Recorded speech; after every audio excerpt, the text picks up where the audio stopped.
have taken hold at a handful of the embattled former governor of Kogi State, Mr. Yahaya Bello. The chairman of the anti-corruption body, Mr. Ola Olukoyede, today revealed that among other infractions, the former governor took $700,000 of state funds to pay his children's school fees in advance. The EFCC chairman made the revelations during an interactive engagement with senior journalists and some select members of the civil society in Abuja. He frowned on the obstruction of the arrest of Mr. Bello, promising that all those involved in the incident will be brought to book, vowing to drive the prosecution to a logical end. Our correspondent, Sheon Okimaloye, reports. Inviting at least one of our friends from this. It's not the usual day at the headquarters of the EFCC. Senior journalists and members of the civil society keenly listened to Mr. Ola Olukoyede's engagement. The countenance and the face of the anti-graft boss says it all. The case against the former Kogi governor Yahaya Bello is not a starting point of the media interaction, but it's perhaps one with a huge public interest. The EFCC is not happy with the development on the matter. A sitting governor, because he knows he's going, move money directly from government to produce the change. Use it to pay the child school fee in advance. In advance. In dollars, yes. In dollars. $72,000 or thereabout. $720,000, sorry. $720,000 in advance. In anticipating that he was going to leave government house. In a poor state like Kogi. And you want me to close my eyes to that? Under the guise of saying I'm being used. Used by who? At this stage of my life, used by who? By who? For crying out loud. I assumed office here. I didn't initiate the case. I inherited the case file. I called for the case file. I called for the report. And I said, look, there are issues here. Do you know on my own, on my honor, I put a call across to him, which ordinarily I'm not supposed to do. Just to honor him as a governor, as a immediate past governor. Sir, there are issues. I've seen this case file. Can you just come? Let us clarify these issues. He said, sir, I thank you, my brother. I know, but I can't come. There's one lady, I don't know what her name is, Senator, that she learned she had said, she has surrounded the EFCC with over 100 journalists, to come and embarrass him and intimidate him and all kind of stuff. I said, okay, if that is your fear, I'm going to pass you through my own gate, special man's gate. You will come to my floor. We will accord you that respect. I will invite my operatives. They will come and interrogate you or interview you in my own office. What could be more honorable than that? In my own office. To allay the fear. Thank you, sir. I appreciate that. You know what he said? But can't they come to my village? That's what he told me. Can't they come to my village to come and say? I told you. He also he sent a message to him. My director of investigation sent a message to him. And the EFCC chairman appears resolute. He makes some categorical statement. Some of the people that we thought are crusaders, they are on the payroll of the man. And that's the truth. We are investigating it. We are building a case against everyone involved. Whether you are a governor or not, we are building a case. Let the whole public hear. We are building a case against those who obstructed justice. You are sitting, you have immunity today, you won't have immunity forever. We are not stopping there. It's been watch listed all over the world. It can only run. They said there's no law in this country that we are following. Let's all of us declare that we are in a state of barrier. Everybody go and do what they like. Like I said, I don't mind the outcome of this case, but the right thing must be done. If we don't see this case through, I won't have any moral right to accuse anybody of corruption in Nigeria. I will resign. Yahaya Bello's case is not the only matter the agency is pursuing at the moment. More revelations emerge on the schemes that threaten the economy. Suddenly we discovered that there are even people within the system who are doing worse than Binance. They call them the P2P and all of that. It was shocking. Just yesterday, I had cause to freeze over 300 accounts. One of those accounts, we discovered that the guy that traded the volume of over 50 billion in the last 1 year. Nobody knew outside the financial regulation. Over 300 accounts in illicit forex trading that would have led to another crash in the next 1 week if we didn't move yesterday. What about the uproar on the cross-dresser Bobrisky and recent prosecutions over naira mutilation? Some people have taken us to cleaners on the issue of spraying money and all of that. It's not the work of EFCC. It's not the responsibility of EFCC. Go and look at our law very well. I'm a lawyer myself. And I did promise I won't do anything outside the rule of law. What do you understand by economic sabotage? What is the meaning of economic crime? I'm not just my mandate is not only to investigate financial crimes. The mandate goes as far as investigating the economic crime. Illegal miners are now on the radar of the anti-graft agency. Some seizures, we understand, are already made. To see what Nigeria loses every day to illegal money, you will weep for this country. As at the last count, how many trucks of mineral resources have we seized? 40, sir. We have over 40. You know what that means? Of lithium and all kinds of expensive raw natural resources. Olukoyede then responds to questions, first on the investigation on former Minister of Aviation, Hadi Sirika. That's nothing personal. It's not about this Sirika. It's about the system. It's about our process. It's about national interest. So don't let us single out someone as if EFCC is running after this Sirika. No, please. No, it's a system. If you had asked me, are we investigating issues that have to do with Ministry of Aviation? And I will tell you straight away that yes, we are investigating it. And then about the suspended Minister of Humanitarian Affairs, Better Edu, and some of the issues around the ministry's finances. What we are investigating started during Better Edu. Do you think it started during Alima? Do you think it even started during Sadia? Before that ministry was established, every single kobo that was allocated to that ministry is what we are investigating. After all said, the EFCC is asking Nigerians for support, as the chairman believes if the commission fails, the nation, according to him, has failed. Shunwa Kimaloye, reporting for Channels Television News. Meanwhile, Justice Emefiele of the Federal High Court Abuja has fixed May the 10th for ruling in an application by former governor of Kogi State, Bello, seeking an order to set aside the arrest warrant issued on him.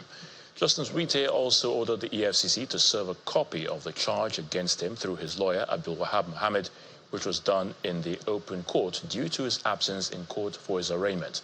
Our correspondent, Emefiele, reports. The arraignment of the former governor of Kogi State, Mr. Bello, has been stalled for the second time.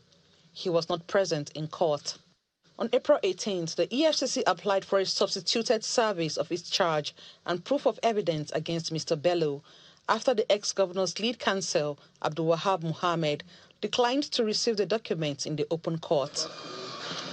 At the resumed sitting today, the judge ordered the EFCC to serve the charge and proof of evidence on Mr. Mohammed. After the service was done, one of the counsel to Mr. Bello, Mr. Adedayo Adedipe, requested the court to revoke the arrest warrant, citing that the charge hadn't been served when the warrant was issued. He mentioned Mr. Bello's willingness to appear in court, but expressed concerns about fair treatment. He argued for justice for the prosecution, defendant, and public. In response, EFCC's counsel, Kemi Pinheiro, urged that arraignment must proceed without setting aside the warrant.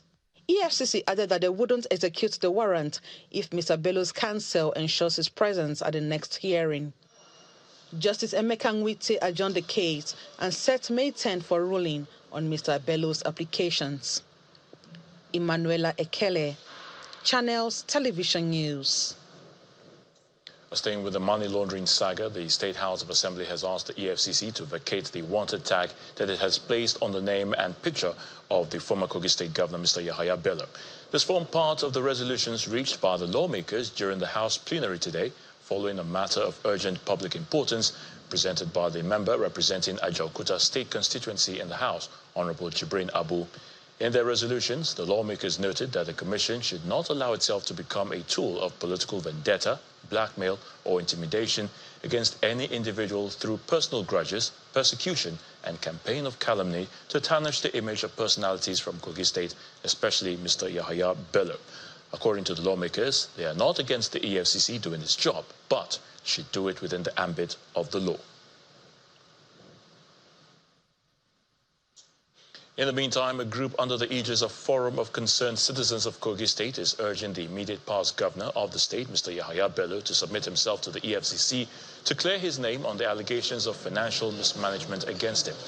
At a news conference in Abuja, the group, led by a former deputy governor of the state, Mr. Simeon Achuba, described as shameful and illegal the action stopping the anti-graft agency from arresting Mr. Bello at his residence in Abuja.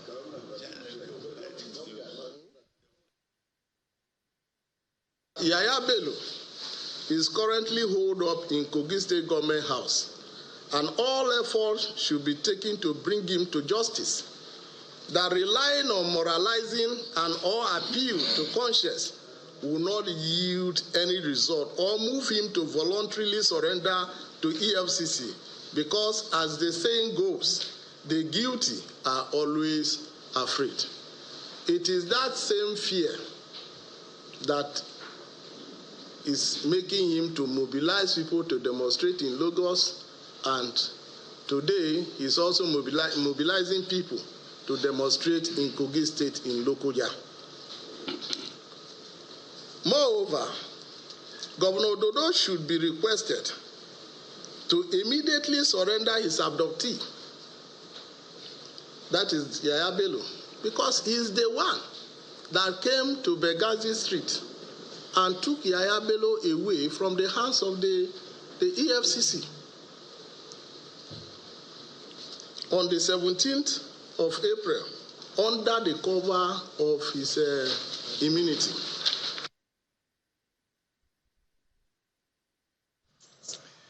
The Economic and Financial Crimes Commission, the EFCC, is set to arraign the former governor of the Central Bank of Nigeria, Mr. Godwin Emefiele, for approving the printing of 684.5 million naira at the rate of 18.96 billion naira. In the fresh full-count charge filed against him, the EFCC alleged that Mr. Emefiele disobeyed the direction of law with intent to cause injury to the public during his implementation of the naira swap policy of the administration of former President Muhammadu Buhari. The anti-graft agency also accused Mr. Emefiele of unlawfully approving the withdrawal of 124.8 billion naira from the Consolidated Revenue Fund of the Federation. The Channels Television gathered that the former CBN governor will be arraigned on these counts before Justice M.E. Aneni of the FCT High Court, Abuja, on April the 30th.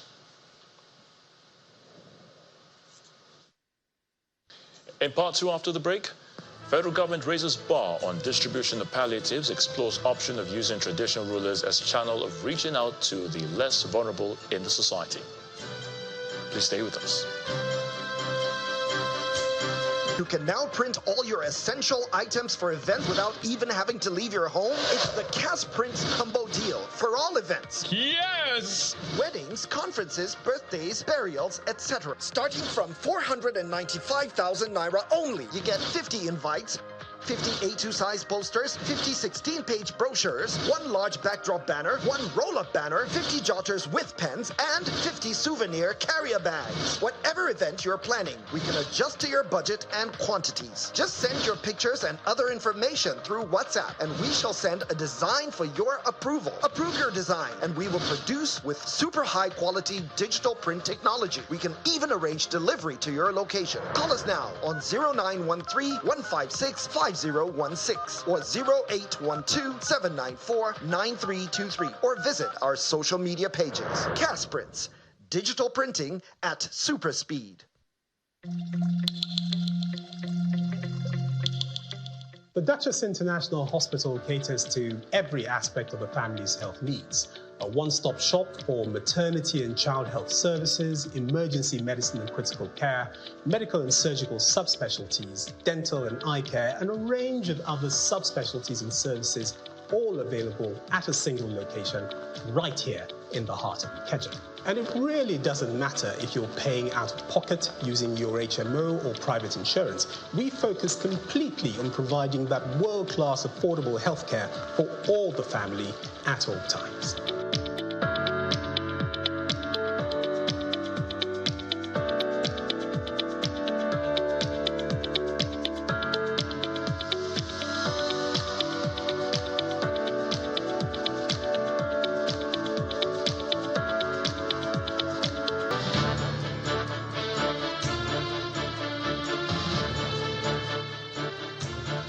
Welcome back. If you've just joined us, you're watching the news at 10, coming to you live from Channels Television here in Lagos. A reminder of our top stories. EFCC Chairman Ola Olukoyede claims former Kogi State Governor Yahaya Bello took $700,000 of state money to pay his children's school fees in advance, vows to ensure Mr. Bello is prosecuted. Federal High Court Abuja orders service of Governor Bello through his lawyer as the Kogi State House of Assembly demand the listing of the ex-governor's name from EFCC wanted list. EFCC is set to arraign the former governor of the CBN, Mr. Godwin Emefiele, on fresh charges for approving the printing of 684.5 million naira at the rate of 18.96 billion naira. And 10th session of the African Regional Forum on Sustainable Development Goals opens in Addis Ababa, Ethiopia, as some member countries lament the slow delivery of the airstrike. Flying from Abuja to Lagos today veered off the runway, referred to as runway excursion, at the Murtala Mohammed International Airport, Lagos. Dana Air, in the statement, explains that the passengers were safely disembarked with no injuries, and it had reported the incident to the Nigerian Safety Investigation Board and the Nigerian Civil Aviation Authority. Meanwhile, the Nigerian Safety Investigation Bureau says it has commenced an investigation into the incident. In a statement, the Director General of the NSIB, Captain Alex Bade, explains that a GO team has been dispatched to the incident scene and has begun inquiries. The NCAA, on its part, says it will be looking to implement the safety recommendations from the aircraft incident investigation.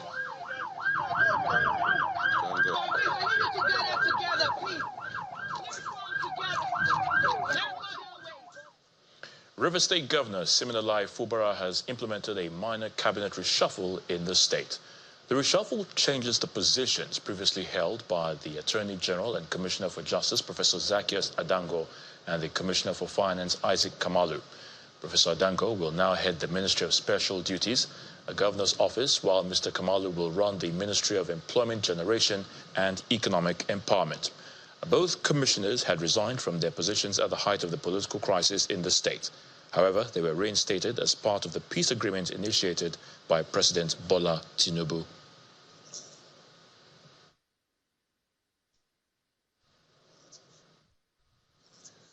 The federal government plans to roll out more palliatives for Nigerians as part of measures to cushion the impact of the present economic downturn.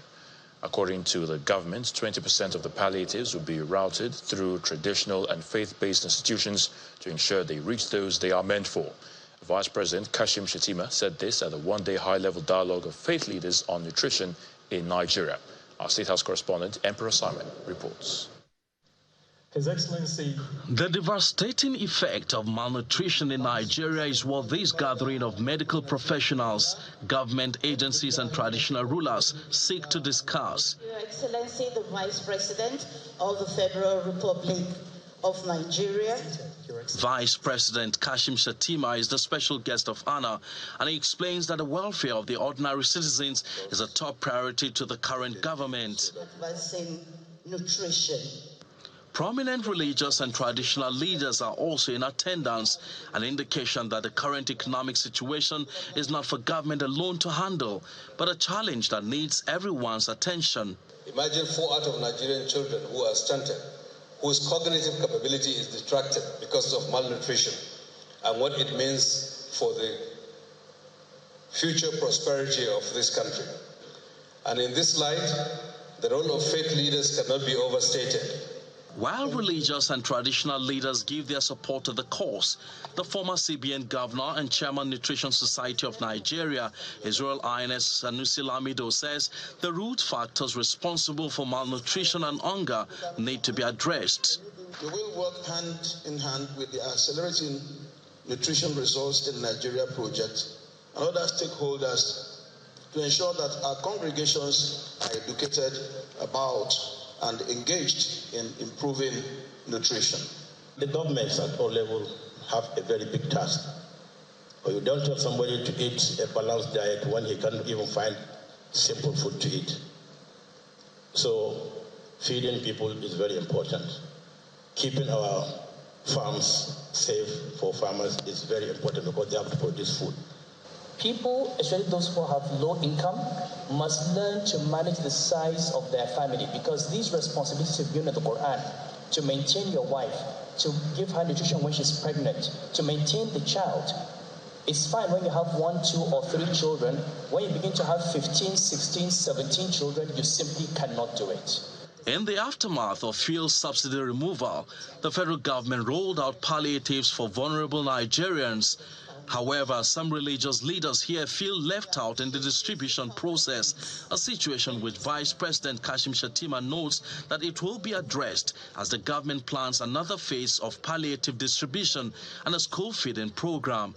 The President has approved that 20% of the palliatives in terms of food intervention be routed through our religious organizations and the traditional institutions. The Sangaya schools, the mission schools will be specially targeted for such interventions.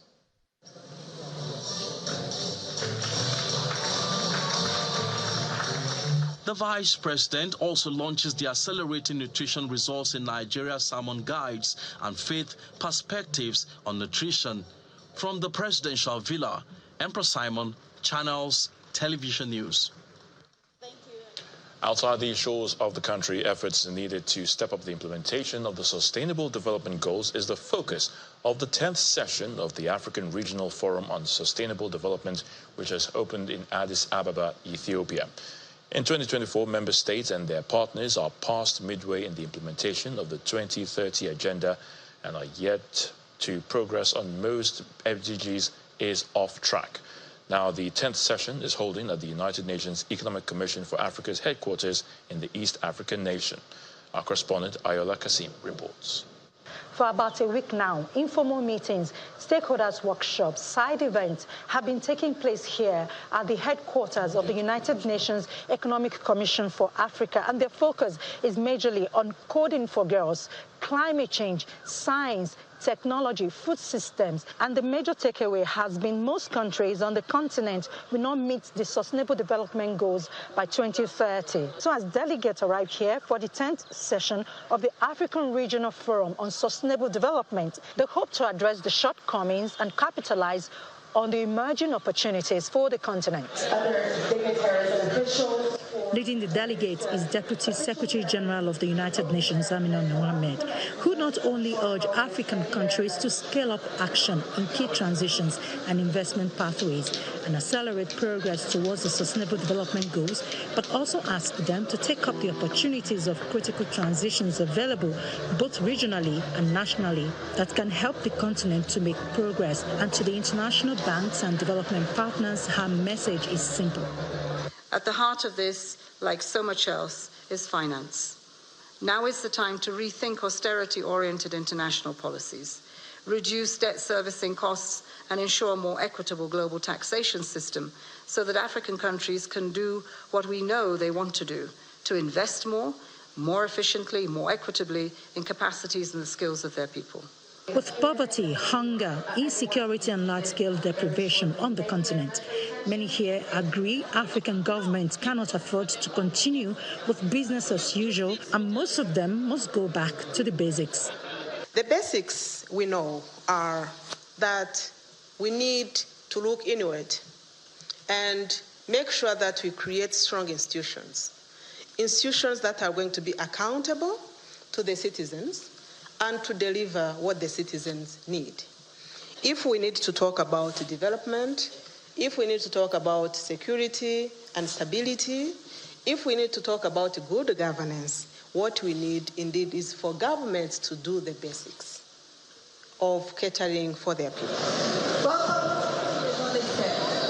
For the next 2 days, delegates here will, among other things, be deliberating on transformative, innovative, and ambitious interventions necessary to reinforce the 2030 Agenda for Sustainable Development and Agenda 2063, as well as refining policies on eradicating poverty on the continent in this time of multiple crises. From UNECA headquarters in Addis Ababa, Ayola Kasim, Channels Television News. So let's head to the nation's capital, and Victoria Longjohn is standing by to give us the very latest from our Abuja studio. Hello, Victoria. Over to you. Good to see you too, Ayo. Lead British International School Abuja has been shut down. Now, this follows a viral video that surfaced on social media where a student whose name is said to be Namtira was being bullied and assaulted by her fellow students. During an exclusive interview with the Minister of Women Affairs, Mrs. Uju Kennedy Ohaneye, following her visit to the school, she revealed that an investigation has been opened up into the school's activities, and pending the outcome, the school will be shut down for the next 3 days. Our correspondent Kumbi Abolubade reports.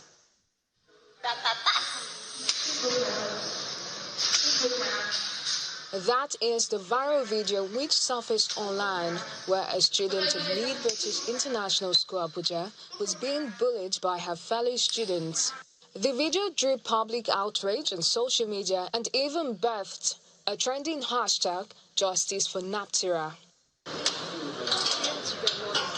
Following this incident, Channels Television visited the school in Gwarimpa to speak to the management. We're currently at the Lead British International School in Abuja, where the viral video of a student being bullied surfaced online.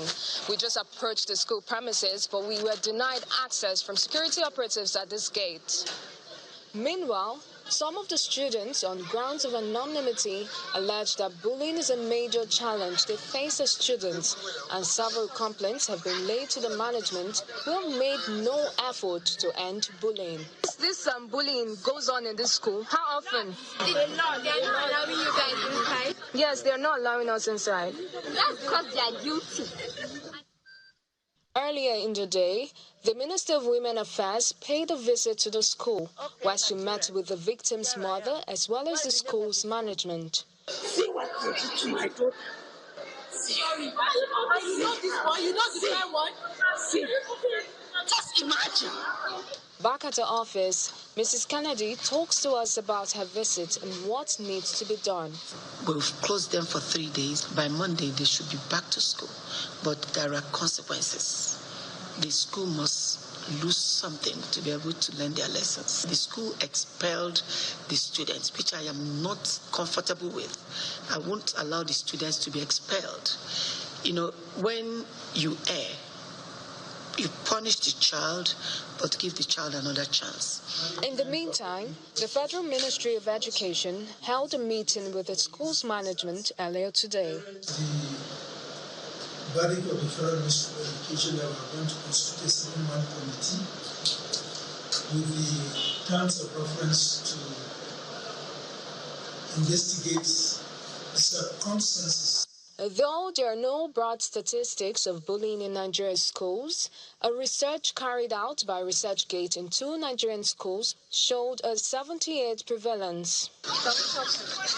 For Nigeria, it appears there's an urgent need for the enactment of laws and policies against bullying in Nigerian schools, and the implementation of such laws and policies must be vigorous. Meanwhile, there's the Child Rights Act, which can form a basis for protection of these minors. From the nation's capital, Kumbi Abolubade, Channels Television News. And still ahead on the news at 10, the Central Bank of Nigeria announces another round of discounted dollar sales to Bureau de Change operators as the Naira official rate hits 1-month low against the dollar. That's on Business News. To join us again.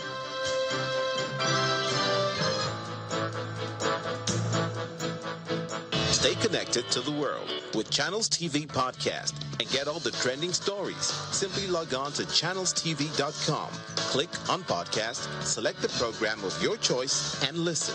Our podcast is available on Apple, Google, and Spotify. Tap the expertise you trust. Touch the stories that touch you. Anytime, anywhere.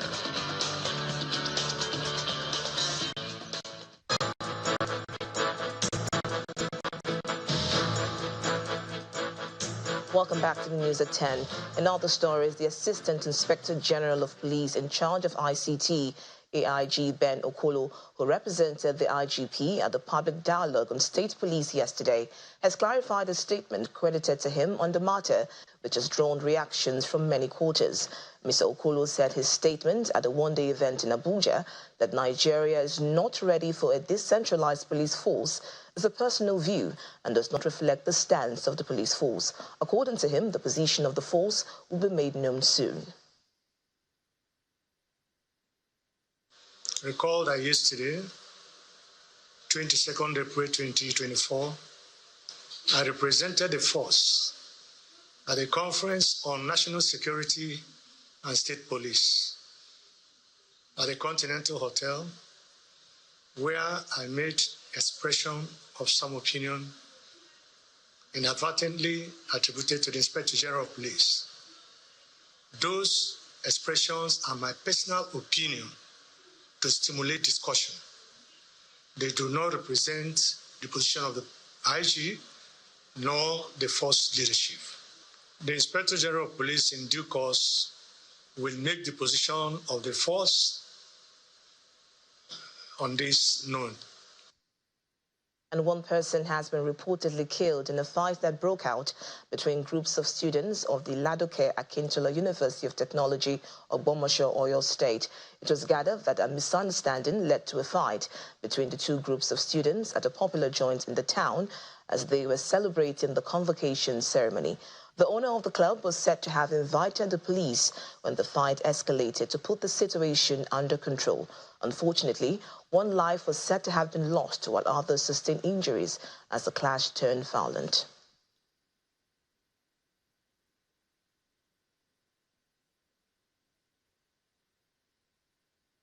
And that's it from the nation's capital. It's now back to you, Ayo, for the rest of the news at 10. Many thanks, Victoria. The federal government has announced the recovery of 57 billion naira from the 5.2 trillion naira liabilities owed by the Federal Inland Revenue Service and ministries, departments and agencies of government. The Permanent Secretary, Special Duties of the Federal Ministry of Finance, Mr. Okonkwo-Ekanem Udo, made the disclosure today in Enugu during a sensitization workshop on federal government debt recovery drive through Project Lighthouse program for the Southeast Geopolitical Zone. Mr. Ekanem stated that the debts came to the spotlight from data aggregated from over 5,000 debtors across more than 93 MDAs. He explains that although the debt aggregation effort is still ongoing, approximately 57 billion naira has been recovered so far from this amount due to concerted efforts on the part of stakeholders and the federal government. He disclosed that the ministry in this regard has, however, taken steps to address the revenue loophole through the issuance of a ministerial directive to all MDAs to aggregate all government debt across the public finance space, as well as having a single window on the credit profile of government.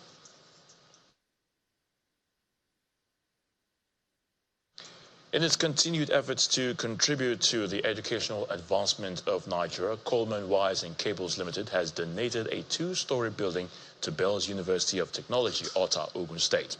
The building, named after the chairman of the company, Chief Solomon Onofuokon, is designated to house the postgraduate studies in the institution. It's the commissioning of the Asiwaju Solomon Onofuokon building, donated by Coleman Wires and Cables Limited, in honor of its chairman to Bello University of Technology, Ota, Ogun State. Present to witness the occasion are former president and promoter of Bello University of Technology, Chief Olusegun Obasanjo, Pro-Chancellor and former Minister of Power, Professor Bart Naji, Vice-Chancellor of the University, Professor Benjamin Ojediran, traditional rulers, school management and students. The edifice symbolizes a collaboration between the institution and its partners. This building represents more than just a physical structure. It symbolizes hope, progress, and every potential for greatness. It is a hub for innovation, creativity, and collaboration, where minds will meet, ideas will be born, and dreams will be realized. They receive a pat on the back for a job well done. Permit me at this juncture to specially welcome and appreciate Asiwaju Dr. S.K. Onofuokon for his landmark contributions to the orderly development growth of the university through the donation of this magnificent building we are commissioning today.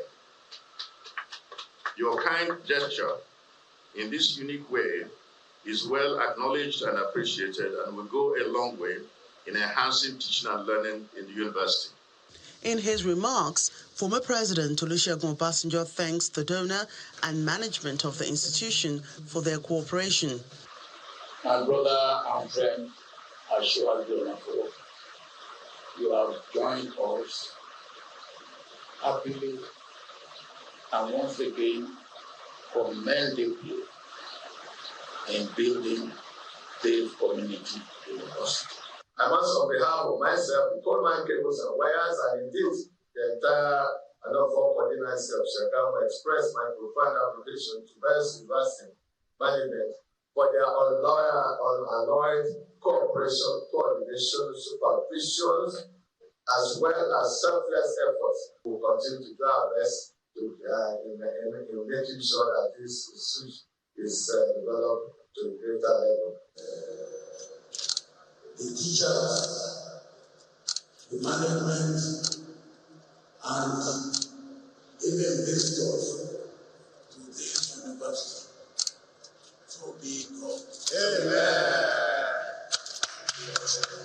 With the completion and commissioning of the two-story building by Coleman Wires and Cables Limited, the company says strong partnerships are needed to boost infrastructure to enhance quality education. Governor Dapo Abiodun of Ogun State and other senior public relations practitioners have called for a high sense of responsibility and patriotism in the management of the nation's image. Well, they made the call in Abeokuta, the Ogun State capital, at the opening session of the Maiden Week celebration of the Nigeria Public Relations. It is the maiden edition of the Nigeria Public Relations Week, and the Cultural Center, Kuto, Abeokuta, the Ogun State capital, welcomes council members, delegates, veterans, guests, consultants, and practitioners.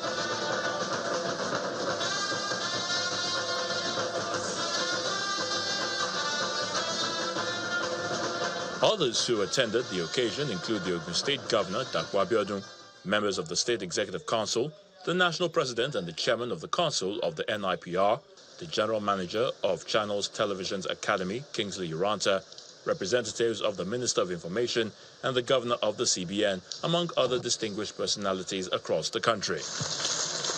The National President of the NIPR, Dr. Ike Neliaku, addresses the gathering and he reiterates the need for effective public relations.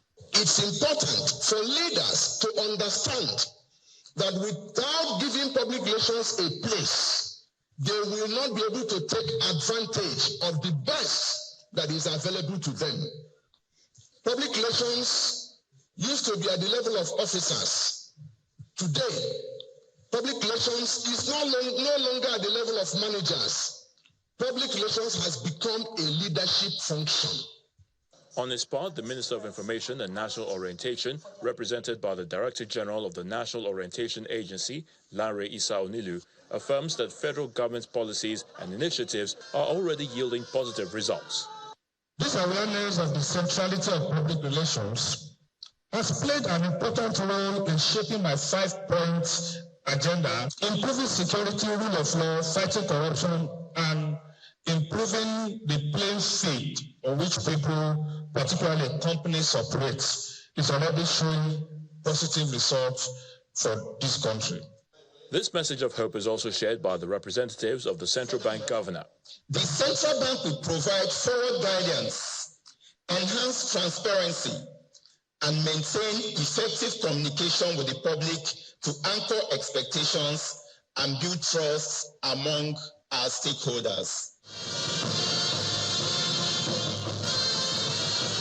Next, the NIPR Council inducts Governor Dapo Abiodun of Ogun State into its fold, just as he promises not to betray the confidence reposed in him by the Council. Again, let me thank you for this investiture and consider me worthy to be your patron. I promise to uphold all the tenets of your institute, and I will continue to be a great image maker for our state and for Nigeria at large. The Nigeria Public Relations Week is the largest convocation of professionals, policymakers, leaders of industry, and members of the Global Alliance for the Public and Communication Management spread across 126 countries. The West African Container Terminal, WACT ONE, has commenced its barging operations partnership with the Bello Terminal and Port at the Port Harcourt Port in Rivers State. Now, the country CEO of APM Terminals, owners of WACT, says the intention behind the partnership is to improve satisfaction for their customers. Major operations are ongoing at the West African Container Terminal, WACT ONE Port, as the company is set to commence a partnership deal with Bello Terminal and Port at the Port Harcourt Port. WACT is a subsidiary of APM Terminals, and their partnership with Bello Terminals and Ports will see them moving containers from ONE to Port Harcourt by barge, as opposed to the trucking method currently in operation. Members of the APM Terminals management team explain why the Bello Group was chosen. The reason why we picked Bello is by the time we got there, we saw what is on ground.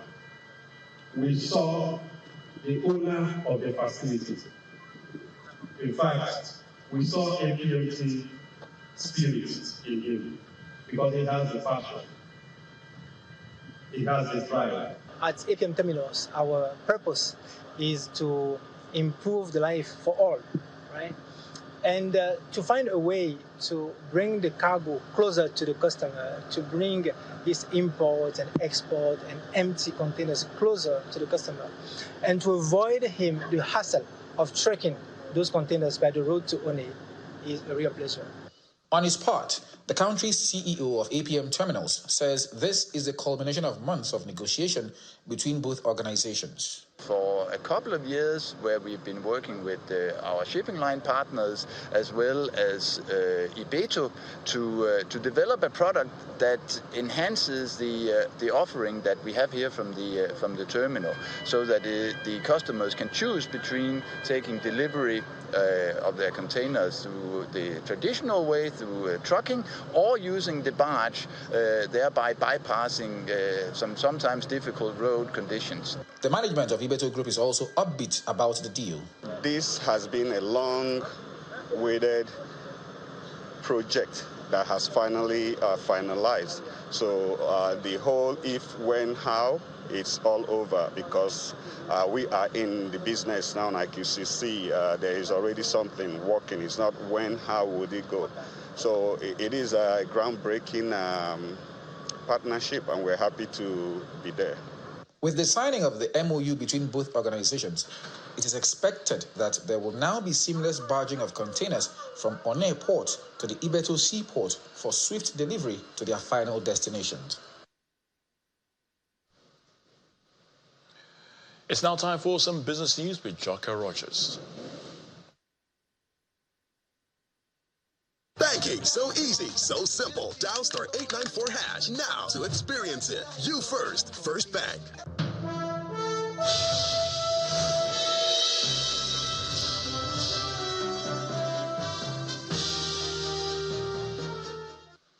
Thank you, Ayotunde. In line with its efforts to stabilize the foreign exchange market, the Central Bank of Nigeria has announced another round of discounted dollar sales to Bureau de Change operators.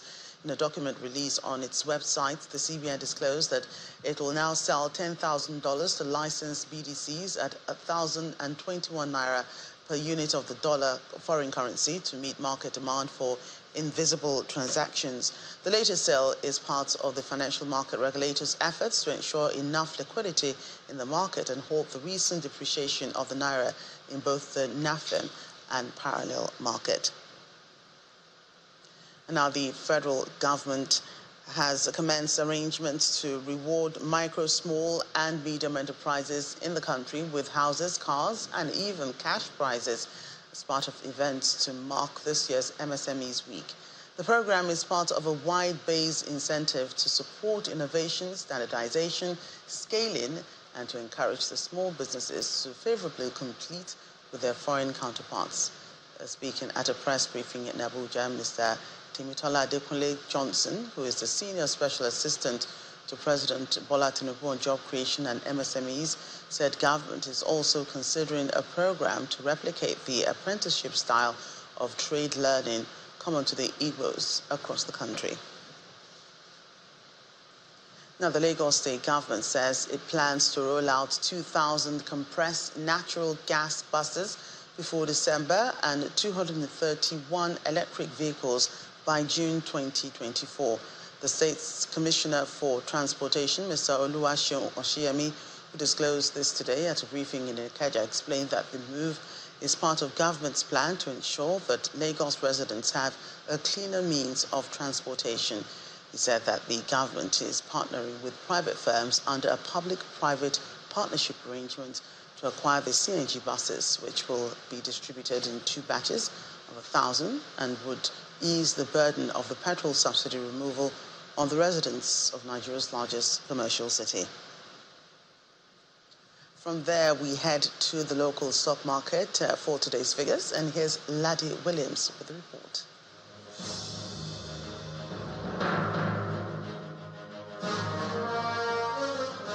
Hello and welcome to the Stock Market Report, where it looks like profit-taking is not allowing the bull solidify its position in this trading week as the all-share index gives up yesterday's gains. Practically all of it at this point, 0.35% down, 99,311 points for the all-share index, still sitting below that 100,000 psychological level at this time. Market cap 56.16 trillion. Let's look at the gainers chart now. We see Suno Assurance, that's in financial services, topping the counter up with a big 10%. 1 naira 10 kobo. We see Japol Gold also on that counter. It's been a while I saw Japol Gold on the gainers counter. And we have CAP PLC right there. Let's look at the top losers now. FBNA, one of the FUGAs, that's the Tier 1 banks, down 9.88%. With the Tier 1 banks known as the FUGAs dipping. Just UBA in the green in that counter. We also have Honeywell Flour down 9.89% at 3 naira 19 kobo. So it's a widely negative market breadth today with 16 gainers against 25 declining stocks. Well, that's how your money performed today. The bear returns.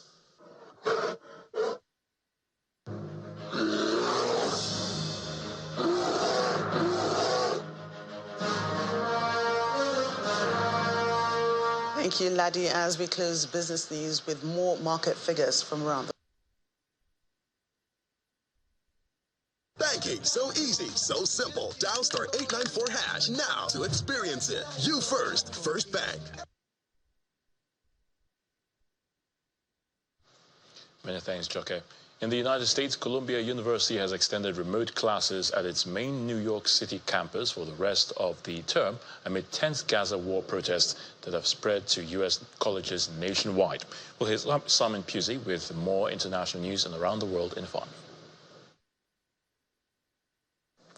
Good evening and welcome to the Channel's studios here in London with your international news around the world in 5.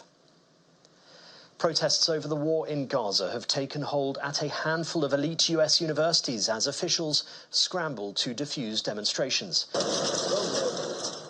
Police moved to break up an encampment at New York University, making a number of arrests. Dozens of students were arrested at Yale earlier in the day, while Columbia University cancelled in-person classes. The White House has condemned anti-Semitic incidents that have marred some demonstrations. Protests and heated debates about the Israel-Gaza war and free speech have rocked US campuses since the Hamas attack on Israel on the 7th of October, which prompted Israel's campaign in Gaza. French officials say 5 people, including a 7-year-old girl, have died while trying to cross the English Channel in the early hours of Tuesday. They said the victims were trying to get to the UK on an overloaded boat carrying 112 migrants. Authorities said the boat ran aground on a sandbank after leaving Wimereux near Boulogne before continuing on. A few hundred meters from the coast, the engine stopped and several people fell into the water. The Abbé Normandie patrol boat was immediately tasked by the maritime prefect to rescue the shipwrecked crew. The sailors found several people in the boat who were unconscious and in great difficulty. Despite resuscitation attempts, 5 of them died. Prime Minister Rishi Sunak said the deaths of those 5 people have been tragic. He was speaking to journalists en route to Poland after the news of the deaths first emerged. He said breaking the business model of criminal gangs who organised the crossings was a matter of compassion. On Monday, Parliament approved the government's Safety of Rwanda bill. Ukraine is suspending consular services for male citizens aged 18 to 60 abroad as part of a drive to beef up numbers joining the military. I would recommend all critics to shut up. Foreign Minister Dmytro Kuleba said protecting the rights of Ukrainians was still key, but the main priority is to protect our homeland from destruction during Russia's full-scale invasion. Russia has a big advantage in numbers and weapons on the battlefield. Kyiv recently lowered the age of mobilization from 27 to 25. The head of the UN Children's Agency, UNICEF, has said 3 million children in Haiti are in need of humanitarian assistance as continued gang violence hampers aid delivery. Millions of children at greater risk of child marriage and child labor. Catherine Russell said the situation in Haiti was catastrophic and growing worse by the day. She told a meeting of the UN Security Council that in many areas essential services had collapsed. Meanwhile, a transitional presidential council has still not been sworn in. Australia's leader has called Elon Musk an arrogant billionaire in an escalating feud over X's reluctance to remove footage of a church stabbing. On Monday, an Australian court ordered Mr. Musk's social media firm, formerly called Twitter, to hide videos of last week's attack in Sydney. X previously said it would comply pending a legal challenge. Prime Minister Anthony Albanese's criticism followed Mr. Musk using a meme to accuse his government of censorship. On Tuesday, Mr. Albanese said Mr. Musk thinks he's above the law, but also above common decency. Well, this guy is showing his arrogance. He's a billionaire over there in the United States who thinks he's above Australian law. This isn't about censorship, it's about common sense and common decency, and Elon Musk should show some. And there was joyful singing and cheers in Western Democratic Republic of Congo as a procession emerged from an underground cave bearing an antique wooden figure of a Belgian colonial officer. The Bello sculpture was made in the area in the 1930s when Congo was under Belgium's brutal colonial rule. An artist collective led a long-running campaign for its return from a US museum. The sculpture, which depicts a colonial administrator who was killed during a worker revolt at the plantation in 1931, is now considered a symbol of colonial resistance. It is back in Lusanga for a 6-month display after spending more than 50 years in Virginia. Its homecoming coincides with growing global pressure on Western institutions to repatriate artifacts taken during the colonial era. And that's your international news around the world in 5. Now back to the Channel's studios in Lagos.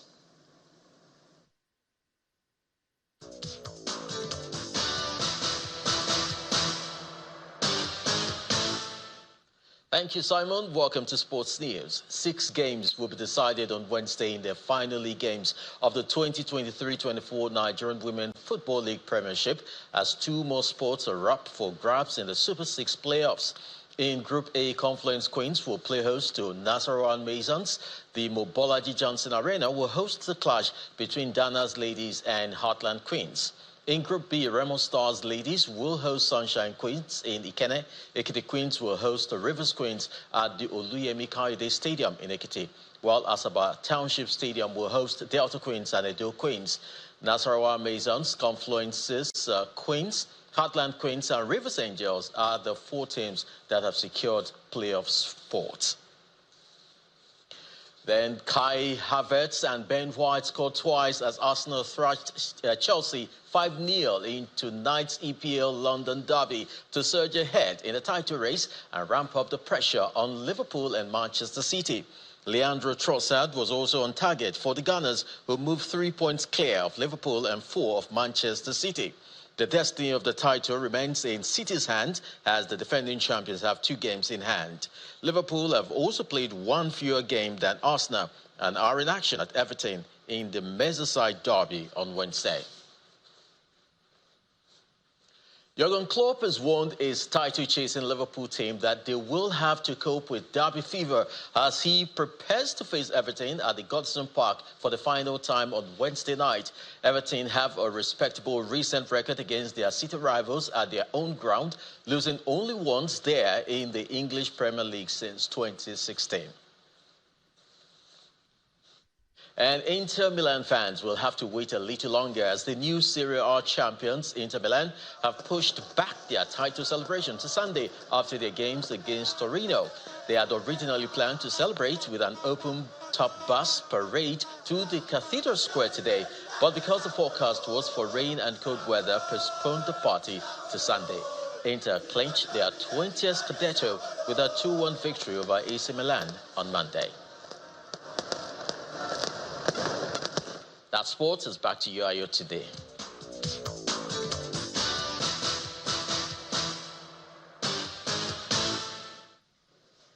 Many thanks, Chris. And the main news again.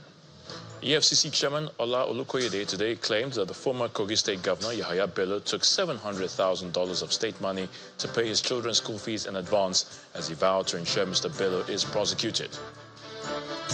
And the EFCC set to arraign the former governor of the Central Bank of Nigeria, Mr. Godwin Emefiele, on fresh charges for approving the printing of 684.5 million naira at the rate of 18.96 billion naira. That's the news at 10 tonight. Many thanks for watching. I'm Ayo Tunde Balgo. Do have a good night.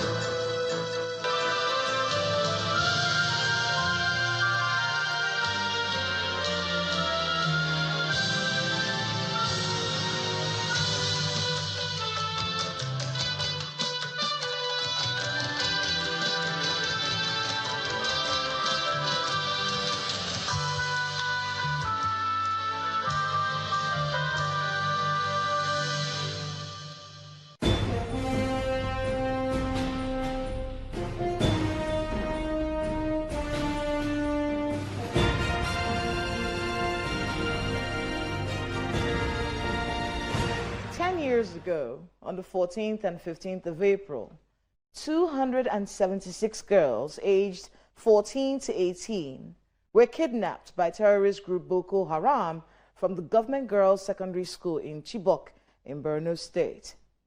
They were getting ready to write their physics WAEC exam when it happened. According to the parents of abducted Chibok Girls Association, of the 276 girls abducted, 57 girls escaped from the Boko Haram camps. 103 girls were freed through federal government interventions. Over 80 other girls escaped or were rescued through the interventions of the Nigerian military, making a total of